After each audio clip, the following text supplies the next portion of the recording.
আচ্ছা, তোমরা যারা একটু স্পাইসি খাবার খেতে পছন্দ করো, মানে একটু রসিয়ে কষিয়ে আর কি, আজকে চিংড়ির রেসিপিটা তারা একবার ট্রাই করে দেখতে পারো। ভীষণ ভালো লাগবে খেতে। আজকে চিংড়ির রেসিপিটা কি করে বানাই সেটা ঝটপট দেখে নেব।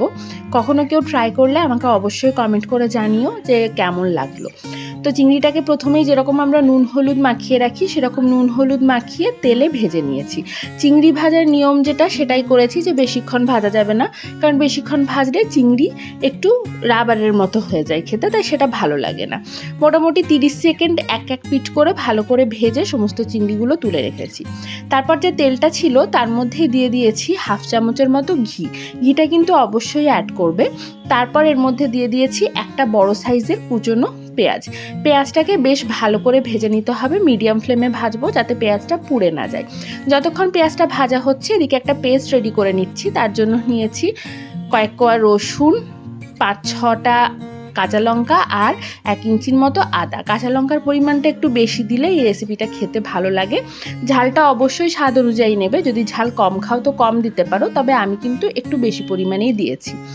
তারপর এই পেঁয়াজটা ভাজা হয়ে গেলে দিয়ে দেব। তারপর ভালো করে পেঁয়াজের সাথে আদা রসুন আর কাঁচা লঙ্কাটাকে কষিয়ে নেব যতক্ষণে কাঁচা গন্ধটা চলে যাবে। এটা মোটামুটি কষানো হয়ে গেলে এর মধ্যে দিয়ে দেব টুকরো করে কেটে রাখা টমেটো, আর সাথে দিয়ে দেব সামান্য একটু নুন, যেহেতু নুনটা দিলে টমেটোটা একটু তাড়াতাড়ি গলে যায়। তারপর এটাকে আরও খানিকক্ষণ একটু কষিয়ে নেব। টমেটোটা যখন খানিকটা গলে আসবে, পুরোপুরি না, তখন এর মধ্যে কিছু মশলা অ্যাড করে দেব। দেখো টমেটোটা একটু একটু গলে এসছে। এই সময় এর মধ্যে দিয়ে দেব বাকি মশলাগুলো। বাকি মশলার মধ্যে থাকবে হাফ টিস্পুনের মতো হলুদ গুঁড়ো, 1 টিস্পুনের মতো ঝাল লঙ্কার গুঁড়ো, হাফ টিস্পুনের মতো জিরে গুঁড়ো আর ধনে গুঁড়ো। সমস্ত মশলাগুলো দিয়ে আরও খানিকক্ষণ কষিয়ে নিতে হবে, মশলার কাঁচা গন্ধটা চলে যাওয়া অবধি আর তেল ছাড়া অবধি। দেখো এখন সুন্দর তেল ছেড়ে এসছে। ঠিক এই রকম অবস্থায় ঢাকনা খুলে আরও খানিকক্ষণ একটু নাড়াচাড়া করে নিয়ে ভেজে রাখা চিংড়ি মাছগুলোকে এর মধ্যে দিয়ে দেব। তারপর ভালো করে মশলার সাথে এটাকে মিশিয়ে নেব। আর তারপর একটা স্পেশাল মশলা অ্যাড করব, একটা ভাজা মশলার গুঁড়ো।